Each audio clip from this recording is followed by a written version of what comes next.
Hi, my name's Donnell. I'm here to talk to you about Kane Lynch. Starting with Kane, Kane's a slightly misunderstood guy. He's had a life as a mercenary. His face has got a few war signs on it. I won't go into too much detail about how this stuff occurs because I think it's fun to find out that when you play the game. Where Lynch is an even more interesting character. He's from the southern states of America, and he's had a difficult life as well. He's on death row. There was an accident with his wife, and nobody really knows what happened at that point in time.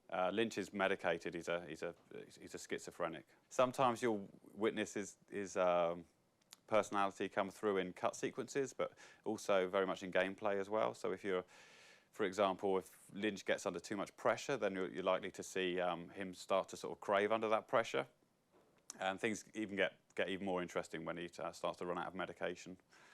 The idea with Kane Lynch is to tell one constant narrative, so that you shouldn't really get sort of sequences or periods of time that evaporate. The whole game you should literally put the disc in, start playing, and then ideally we want people to just to play right through to the end. You just want to be kept into the story and really dragged along.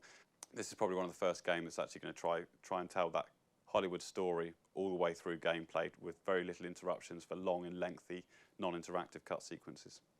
Some of the more observant Hitman players would have noticed some of the hints in the newspaper sequences towards Kane Lynch, which we put in when we were making Hitman Blood Money. But there has been some discussion about sort of crossing over and things.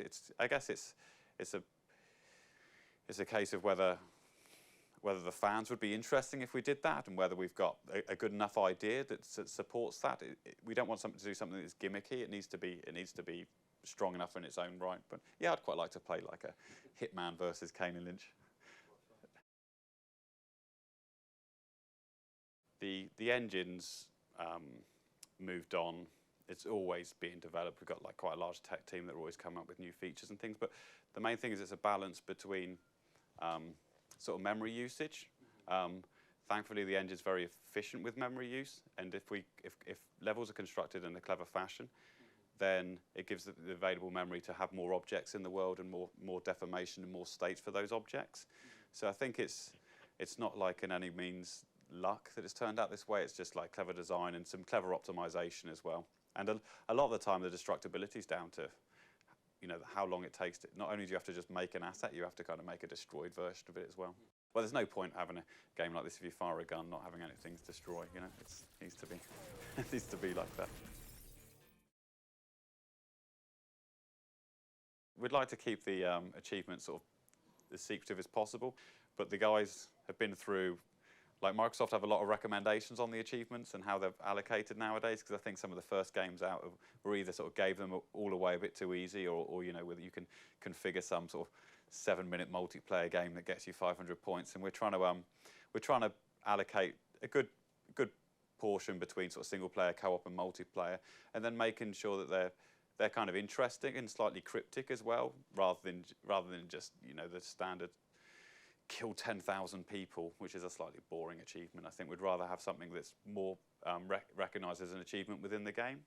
So for example, it might be interesting to try and complete a level without actually firing a single bullet yourself. For example, that would be a scenario that would be quite interesting for an achievement. Yeah, it's a split-screen cooperative mode with player 1 will take control of Kane and player 2 will take control of Lynch.